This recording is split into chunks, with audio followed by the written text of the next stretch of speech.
As young working class adults that we are, when we start making an income and we become of legal age, society expects us to move out and find a place of our own. But what society does not include in the academic curriculum is teaching us how to build our credit history so that we can have a credit history and a good credit score by the time we're ready to move out of our parents' house. Why is this important? Well, in the United States of America, credit is king. Hold on. I know you're gonna be like cash is king, but no. Credit is king here in our society, and without credit, it could be really hard to afford some creature comforts. This is whether you're trying to get a car, whether you're trying to get a roof over your head, like an apartment, whether you're trying to go back to school and acquire skills that will help you level up. Whatever it is that you're trying to do, some creature comforts cost tens of thousands and sometimes thousands of dollars a month. An apartment complex or an apartment unit is one of them. Now, excuse me, how do we go about renting an apartment with no credit history? Before I jump into this topic, I would like us to visit, excuse me, I would like us to visit the concept of credit in the United States. What's a credit history? Well, a credit history is a history of that is compiled whenever you borrow money from a bank, from a credit card, or whenever you have a financial obligation that requires you to remit money monthly. And if you're remitting this money monthly in a timely manner, whoever you're remitting the money to, whether it's a bank, a financial institution, or a credit card company, they will report to 3 credit bureaus in the United States. You have Experian, you have TransUnion, and the other one I cannot think about right now. But you don't need to worry about it. All you need to know is that once you become a young working class adult and you step into the world, for you to afford certain creature comforts requires that you have a credit history that is handled by these 3 credit bureaus. Now, there are 2 ways you could go about building a credit history before you go into this apartment that you want to get. If you have seen my previous videos, I've always advocated for young working class adults before they move out of their parents' house to first have a little bit of savings and build their credit history and credit score before they could move out. So that way, if they move out and they suddenly lose their job, they will have a few months of grace to figure things out rather than just moving back into their parents' house. Because what is my goal here? My goal here is to make sure that once you move out of your parents' house, you're staying out of your parents' house unless you're coming back to visit, right? Why is this very important? As young working class adults that we are, we cannot be creative, we cannot become our full potential, and this is what I believe, if we don't have our own space to think, make mistakes, and grow, right? If we're constantly being pampered, if we're constantly being sheltered, there's no way we're gonna grow the way nature or God intends us to grow, right? Hence why it's very important that when you move out of your parents' house, you do everything in your power. You make all kinds of good decisions, financial decisions, to retain that independency. And that also involves you having a place of your own, right? And that's my goal, the goal of Weekly Bagel, to get you out of that house and get you into your own place so you can carve a piece of the American pie or establish your own ideal American dream. Because your American dream is different from mine, and we all have different American dreams, right?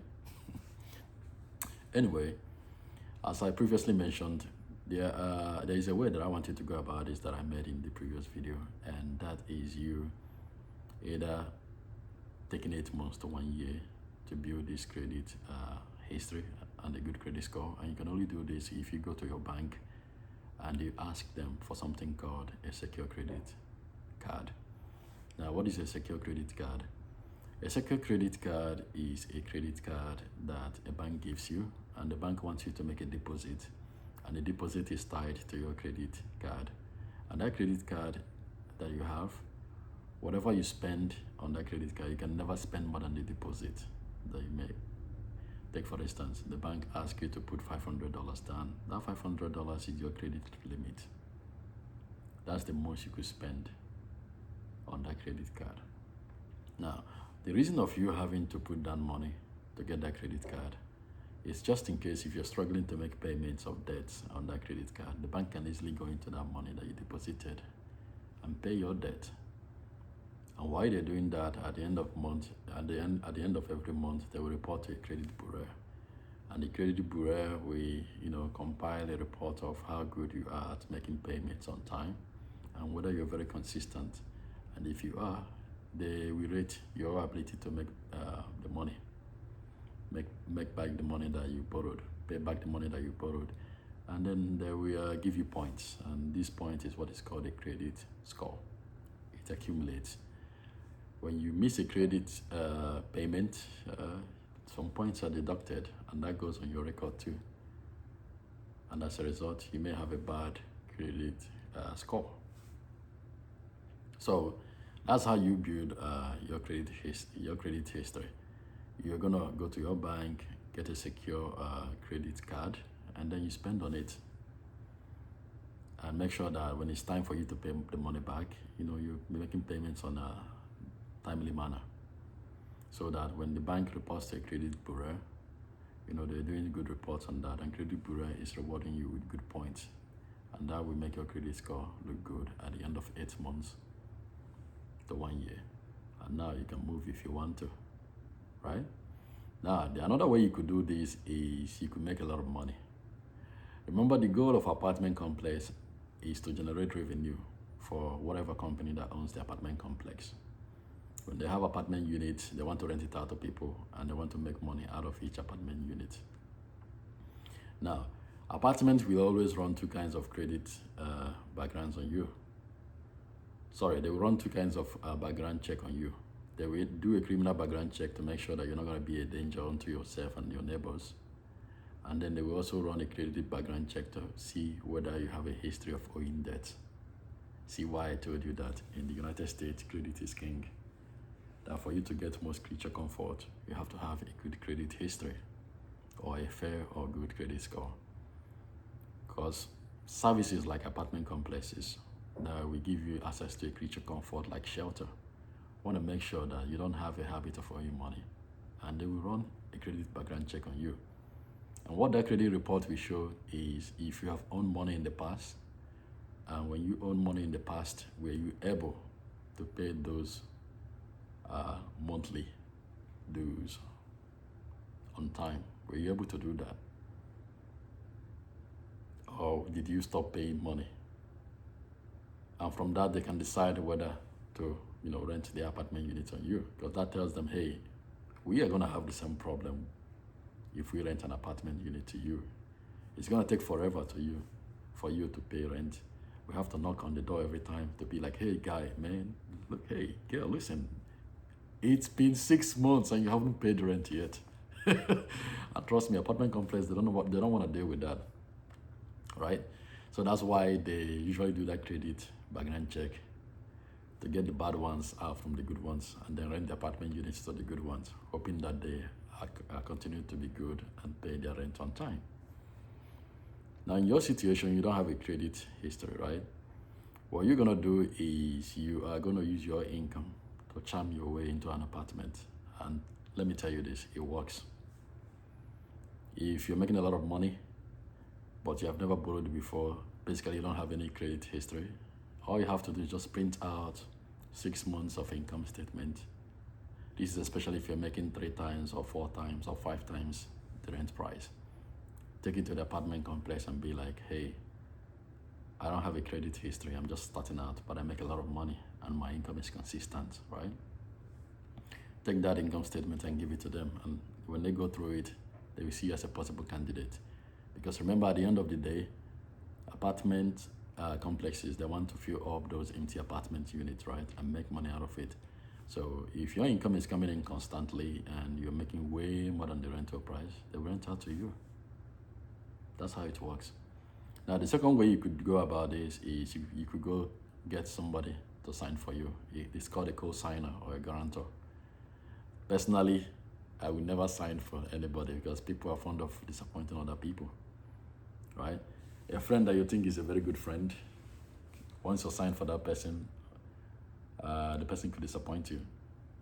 So if you're gonna do this, you're gonna have to make sure that you will not disappoint your friend. If it's gonna be your friend that is gonna be the co-signer. If it's gonna be your parents, make sure you don't disappoint them too. The reason why I'm telling you this is because anybody that comes in to sign on your behalf and be like, hey, this person is just starting out, he or she has a job, and I can guarantee you that this person will make rent on time. And then you turn out to be struggling with rent and you don't make your rent on time and you don't even pay rent. You just live there causing problems. Guess what is gonna happen when the financial consequences of that come? It's gonna go on the record, on the credit record of your friend, your mom, whoever it is that signed for you. So that's why I usually advocate for you doing it yourself. But if you're gonna get somebody else to do it, your parents, your best friend, your brother, your sister, they have to, do that for you out of the abundance of their heart with the hope that you will not screw up their credit history. Because the moment you stop paying rent, and they can't be able to help you out with that, if the apartment decides to report to a credit bureau, it's gonna go on your record and it's gonna go on their record too. Because them signing for you, basically what that means is, hey, in case this person cannot step up to pay rent, I am responsible for it. That's what the signature means. The same with someone is co-signing a car loan. It means if this person is not able to remit money to whoever is financing the car, I am responsible for it. So if you're gonna go to this route, make sure that you are going to stick to the agreement. You're gonna make the payment on time once the apartment is rented to you. So you don't screw your credit history and whoever your co-signer is, right? Now, the next thing you could do is you could ask the apartment for alternatives. How do you do this? You could ask for a higher deposit. Now, I want you to know something. Having no credit history is not the same as a bad credit history. Having no credit history means, hey, this person has never borrowed before. This person has never had a financial obligation that requires him or her to remit money monthly to certain agencies or a business. So we don't know how he or she is going to perform. But there's potential, right? Having a bad credit means this person is known to screw you up. Excuse the language, sorry. But this person is known to screw you up, meaning that if we rent to this person, the person already has a history of borrowing and not making payments on time, or not even making payments at all. So there's a high chance that habit is going to spill into the rental experience. So the apartment will not consider such a person, right? But you're someone that doesn't have a credit history. So you're a potential there. The potential of you performing very well is good and it's high, especially if you have an income statement that is consistent. You have an income that is coming in every month and it's consistent and it's like 2, 3, 4 times the rental price. Apartments would want to rent to you. This is especially when you are willing to, do a higher deposit if it comes to that. Because you could tell the apartment, hey, listen, I make a lot of money. I just don't have a credit history because I've never borrowed before, and that's fine. And they'll be like, well, this is going to be a little bit tricky. And you tell them, hey, it's okay. What's your security deposit? And they will tell you what their security deposit is. And you'll be like, okay, you're willing to pay a higher security deposit than that. And apartments sometimes will be the one that will suggest that. Why would they suggest that to you? Well, if you turn out to be the kind of young working class adult that will not make rent on time or that will not make rent at all, and you start creating a lot of problems, which I trust that you will never do that, right? If it comes to the point where they have to evict you or start legal proceedings against you, that higher deposit that you made is going to be used for the expenses, right?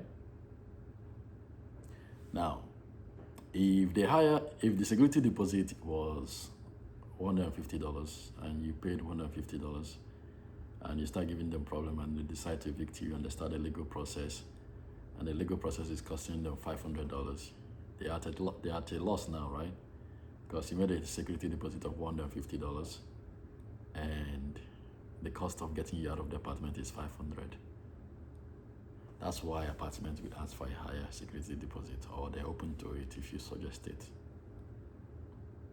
As I previously mentioned, a bad credit is not the same as having no credit at all. And you that do not have any credit at all, you're just starting out, you're a potential. And you're a good potential at that too. That means you're gonna perform very well, right?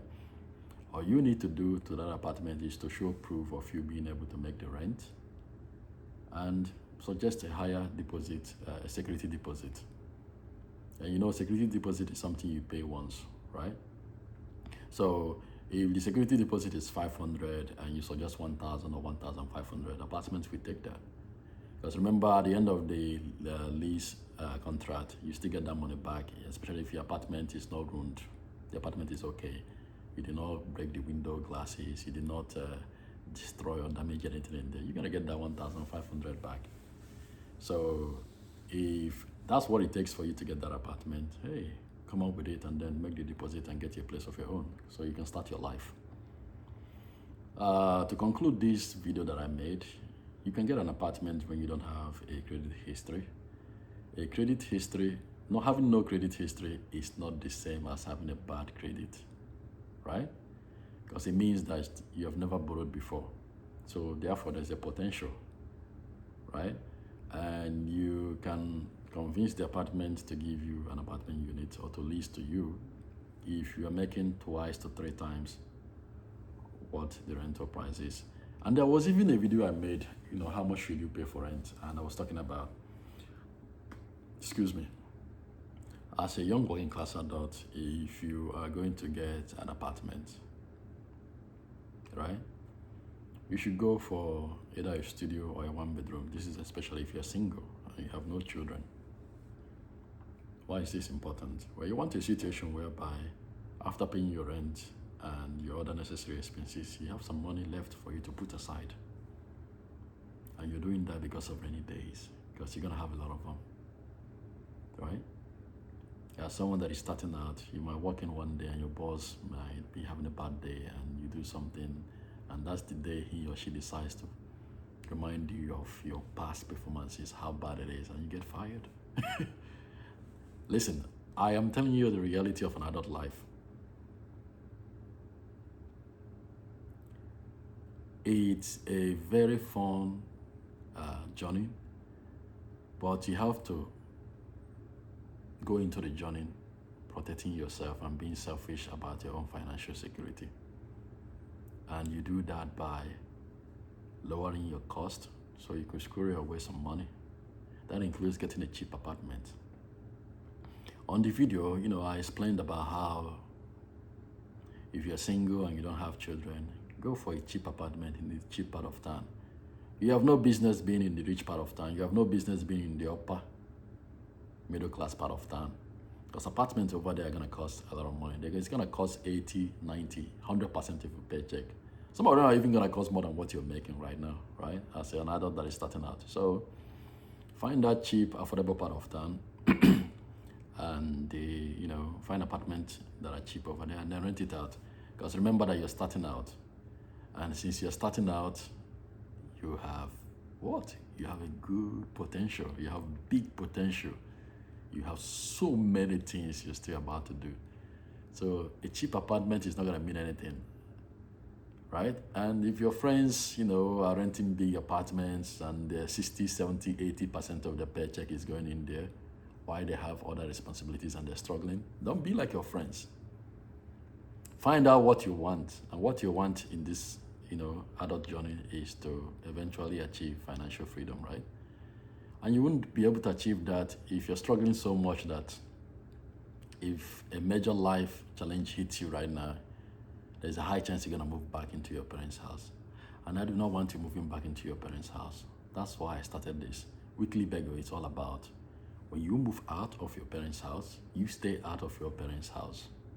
The only time we're coming back to see our parents is gonna be during festival time or to see how they're doing, right? During family reunions, right? Otherwise, if we're going out there handling our own business, no matter what may come. And we can only do that if we have a little bit of money in the bank at the end of every month. Because remember, those little bit of money, they accumulate over a long period of time. And you can only have that little bit of money when you have a very cheap apartment that you're renting for now, until you acquire skills that will pay you more to afford those kind of apartments that you want to go to. I've had arguments where some young working class adults are telling me, oh, these cheap places, you could get killed. No, nobody's dying. Affordable apartments, they don't necessarily have to be in the ghetto. And even the ghetto that some of you guys are talking about, it's not that bad. You're not going around, people are getting shot here and there. No. No, it's not happening. Now, there are some parts of the cities that are really, really bad. But you have to know your city and know the affordable, part of the city that you could live in without all these things happening to you. Right? And remember, it's just going to be for a temporary time, 2 years, 3 years. By then, you already, either go to school to acquire a higher education, or go to a trade school to have a skill that will pay you more. And then you can move to something better.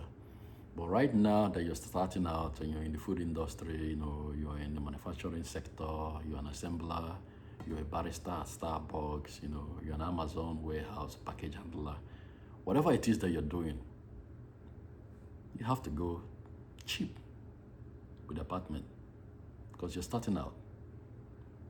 Now, if you still want to go into that luxury stuff, just get some roommates, divide that in such a way that after paying your rent and your necessary expenses, you're going to still have something to squirrel away, even if it's $100 monthly that you're putting aside, right? But as a young, single, working class adult, even with no credit history, you can still get an apartment. Just make sure that you're getting a cheap one. In Texas, I always advocate for young working class adults moving down here to Texas because everything is very cheap here, right? This includes food from the HEB. Everything is cheap.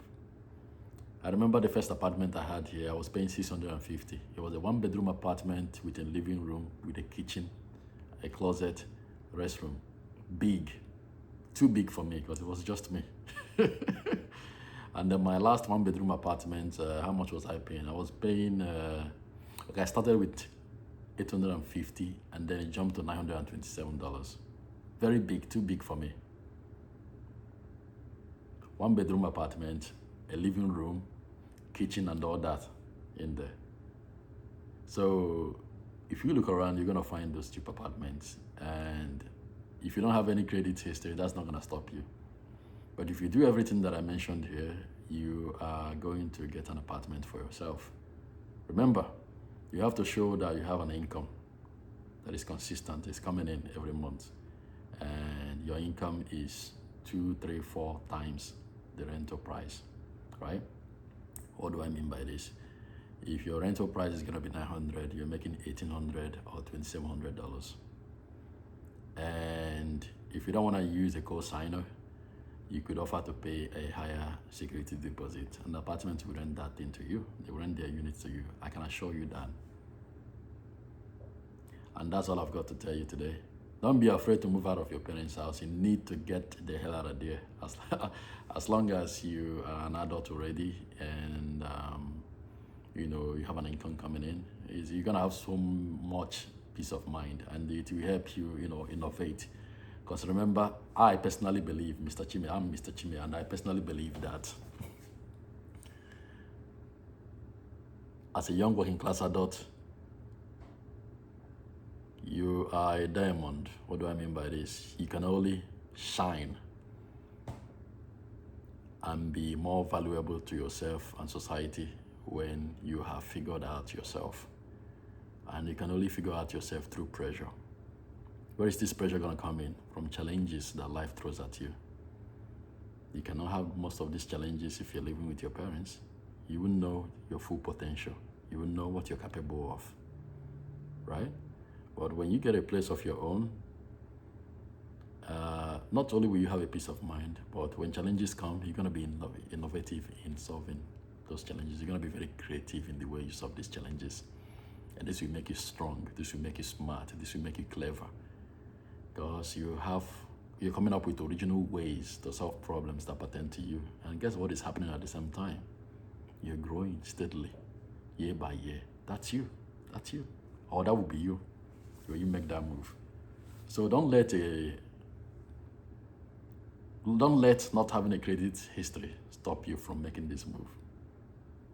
Go ahead and do it. I promise you, you will never ever regret it. Scout honor. Never. Anyway, I remain yours faithfully, Mr. Chime. I hope you have a good week. Chime out.